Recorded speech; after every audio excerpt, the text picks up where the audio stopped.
J'aimerais présenter mes condoléances aux victimes de l'incendie du dépôt de carburant à Conakry. Je souhaite que Dieu leur accorde son paradis, prompt rétablissement aux victimes qui sont présentement couchées dans des hôpitaux. Nous assistons présentement à l'installation d'une dictature en Guinée. Pourquoi? Dictature parce que tout simplement, il y a une mauvaise gouvernance avec son lot d'extrême pauvreté, du chômage et de manque d'infrastructures dans le pays. Dictature, pourquoi? Parce qu'on assiste présentement à la liberticide. On assiste présentement à la fin de la liberté de la presse, à la fin de la liberté d'expression et à la fin de la liberté individuelle.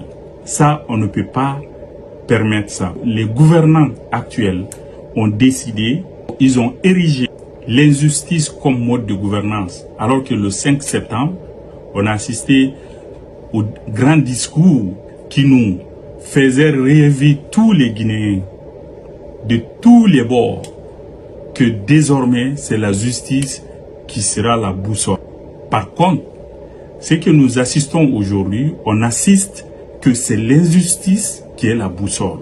Le gouvernement s'attelle présentement et a coupé l'Internet, a coupé tous les canaux de communication pour ne pas que les gens de l'extérieur soient informés de ce qui se passe présentement au pays. On arrête arbitrairement les gens dans le pays. On ne peut pas accepter que cette dictature s'installe en Guinée, dans notre pays. C'est impossible.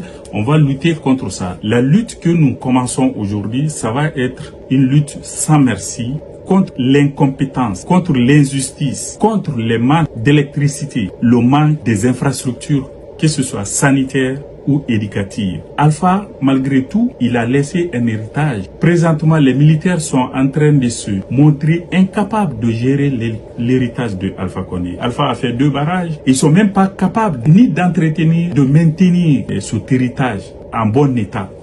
Comment vous pouvez imaginer, à la veille de la Coupe d'Afrique des Nations, que l'électricité soit partagée entre des différents quartiers, que ce soit encore des tour à tour? C'est complètement irréaliste. Comment vous pouvez imaginer cela? Qu'à Conakry, par exemple, tu vas à Bessia aujourd'hui, ils ont l'électricité, Matoto n'en a pas, ou bien Ratoma n'a pas d'électricité, demain c'est Matoto, Dixine.